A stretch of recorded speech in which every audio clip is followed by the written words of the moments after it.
இருக்கும். பத்தி ராணாவா இல்ல பத்தி வேணாவான்னு தெரியல. ஏன்னா வந்து தமிழ் பட போலீஸ் மாதிரி அவர் எப்பயுமே வந்து எல்லாம் முடிஞ்சதுக்கு அப்புறமா தான் வருவேன் அப்படின்றாரு. நீங்க வந்து உங்களோட டாப் டென்ஷன் அவரு 14 கோடி கொடுத்து எடுத்திருக்கீங்க. எங்களுக்கு அவர் தான் மல்லிங்கா, எங்களுக்கு அவர் தான் பூமரா அப்படின்னா பவர் பிளேயர் தைரியமா ஓவர் தரணும்ல. அவருடைய பர்பஸ் என்னங்க? இப்ப லாஸ்ட் மேட்ச் வந்தாரு, போட்டு கிழிச்சிட்டாங்க சூரியகுமார் யாதவும், ரோஹித் சர்மாவும் சேர்ந்து. இதுதான் கிட்டத்தட்ட அவர் எல்லா மேட்சும் பண்றாரு. மினிமம் 40 ரன் குடுக்குறாரு. எங்கேயாச்சும் 1, 2 விக்கெட் எடுக்கிறாரு. பட் அதுதான் உங்களோட டாப் பவுலர் அப்படின்னா வந்து கொஞ்சம் யோசிக்க வேண்டிய விஷயம் தானே அது.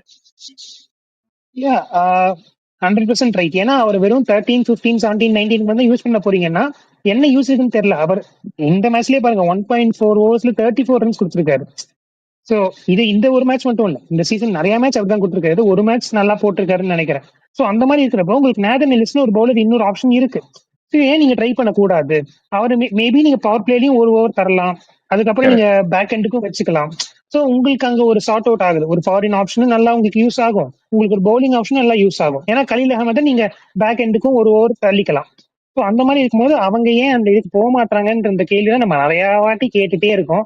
பட் அவங்களுக்குள்ள அதை கேட்டுக்க மாட்டாங்க. ஏன்னா பாத்தீங்கன்னா அவங்க செல்ல பிள்ளைங்கிறதுனால இருக்கலாம். ஒண்ணு நீங்க ஏதாவது ஷேர் பண்றீங்களா? எனக்கு என்னன்னா I still believe in Pathirana's potential. But அவர் இப்போ இந்த சீசன்ல பார்த்தோம்னா அவர் செம்மையை எங்க மாட்டுறாருன்னா எண்ட்ல வரும்போது ஆல்ரெடி ஒரு செட் ஆஃப் பேட்ஸ்மேன் எல்லாம் நல்லா செட்டில்டாகி உட்கார்ந்துருக்கிறாங்க. அவங்க கிட்ட வரும்போது வச்சு கடாசி தள்ளிடுறாங்க.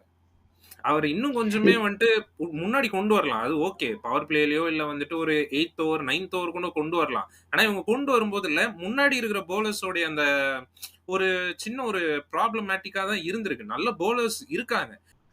அங்கதான் ஒரு கொஸ்டின் வரும். ஏன்னா வந்து பர்பிள் கேப்ல கிட்டத்தட்ட டாப் 5ல 2 பவுலர்ஸ் வந்து சிஎஸ்கே பவுலர்ஸ் தான். சோ நூர் அகமதும் இருக்காரு, கலீல் அகமதும் இருக்காரு.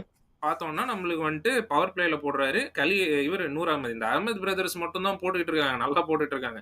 அன்ஷுல் கம்போஸ் 2 மேட்சுக்கு வந்தாரு, நல்லா போட்டாரு. அடுத்த மேட்ச் நம்ம சூப்பரா அவரை டிராப் பண்ணிட்டோம். வழக்கமா ஆர்சிபி பண்றது இந்த வாட்டி சிஎஸ்கே பண்ணிட்டாங்க அப்படின்னு சொல்லலாம். சோ அந்த மாதிரி இருக்கும்போது நல்ல செட்டில்டான பேட்ஸ்மேன் வந்துட்டு கடைசியில வரும்போது பத்திரானா வந்துட்டு காட்சி எடுத்துடுறாங்க. அதான் சொல்றேன். ஏன்னா அவருக்கு ஒரே பிளான் தான் இருக்கும்னு தோணுது. ஏன்னா அதனாலதான் அவர் அத்தனை ஒய்டு போடுறாரு. அவர் என்ன பண்ற பாக்குறாரு, யாக்கர் போடுறாரு, எனக்கு யாக்கர் அடிச்சிட்டாங்க நான் ஒயிட் யாக்கர் போடுவேன். ஒயிட் யாக்கர் போட்டு அதுல ஒரு 4 ஒய்டு கொடுத்துறாரு. 4 ஒய்டு கொடுக்குறது ஒரு 4 கொடுக்குறது ஒண்ணுதானே இல்லையா? எண்ட் ஆஃப் த டே நீங்க 10 ரன் 12 ரன் கொடுக்குறீங்கன்னா அதை 4ல கொடுத்தா என்ன, 4 ஒய்டு போட்டு கொடுத்தா என்ன? சோ நீங்க வேற ஏதாச்சும் ட்ரை பண்ணணும். அப்படி ட்ரை பண்ண முடியல அப்படின்னா அதுதான் சொன்னேன். நேதன் எல்லிஸ் வந்து உங்களுக்கு பவர் பிளேலையும் போடுவாரு. அவரு எப்படி பிராவோ இருந்தாரோ, எனக்கு நான் சீசன் ஸ்டார்டிங்லயே அதான் சொன்னேன், பிராவோ பண்ண ரோல் நேதன் எல்லிஸால பண்ண முடியும்னு எனக்கு தோணுச்சு. பட் இவங்க எப்பயுமே என்னுடைய டீமுக்கு பழைய ஆள் இவங்க, இதோ இந்த செட்டோட தான் போவோம் அப்படின்ற மைண்ட் செட் தான் எனக்கு இந்த தடவை சென்னையை இந்த இடத்துக்கு கொண்டு போய் நிறுத்திருக்கோம் அப்படின்னு தோணுது எனக்கு.